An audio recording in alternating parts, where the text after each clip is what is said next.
क्या कभी ऐसा लगता है कि अपने ही ख्याल एक तूफान की तरह बन जाते हैं जो मन की सारी शांति, सारा सुकून सब उड़ा ले जाते हैं?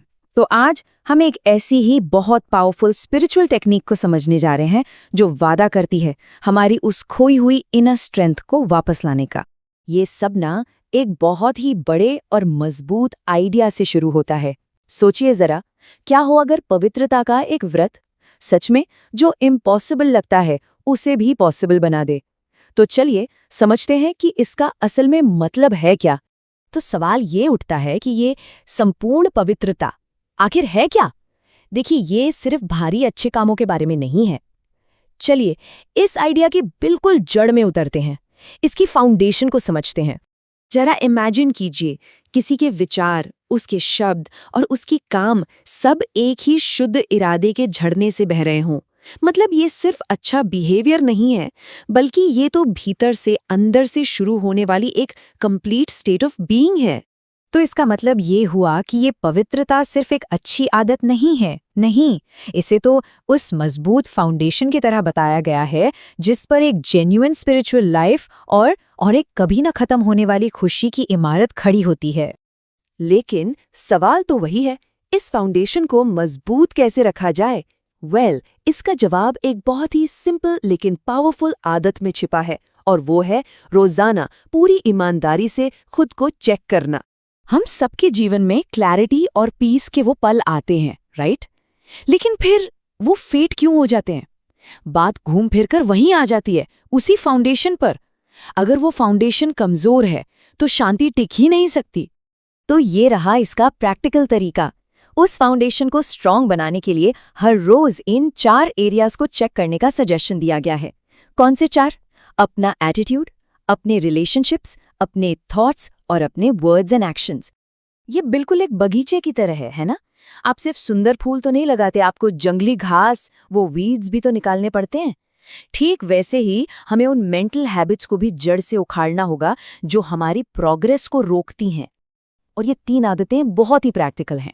इन तीनों का फोकस आप देखेंगे एक ही चीज पर है कि जानबूझकर अपना ध्यान दूसरों की कमियों पर लगाने से बचना है।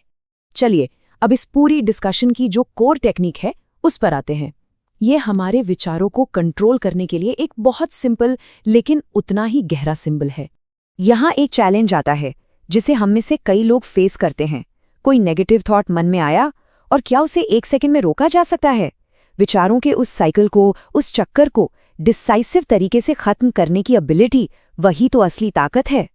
और ये स्लाइड उस मेन आइडिया को बहुत ब्रिलियंटली दिखाती है। देखिए, एक नेगेटिव थॉट पर फुल स्टॉप लगाने के बजाय हम अक्सर क्यों और कैसे के क्वेश्चन मार्क्स लगाते हैं, या फिर ड्रामा के कॉमास, और उसे और लंबा खींचते चले जाते हैं।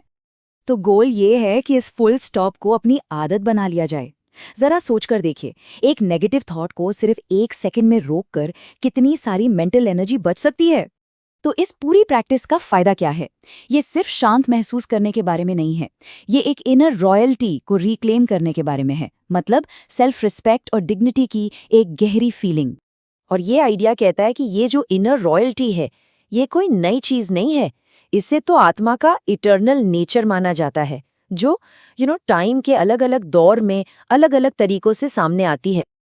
अच्छा, इस रॉयल स्टेटस के अलावा ये भी कहा जाता है कि एक पवित्र आत्मा 3 खास और पावरफुल ब्लेसिंग्स को अपनी तरफ अट्रैक्ट करती है, और ये ब्लेसिंग्स मिलकर एक मजबूत सपोर्ट सिस्टम बनाती हैं।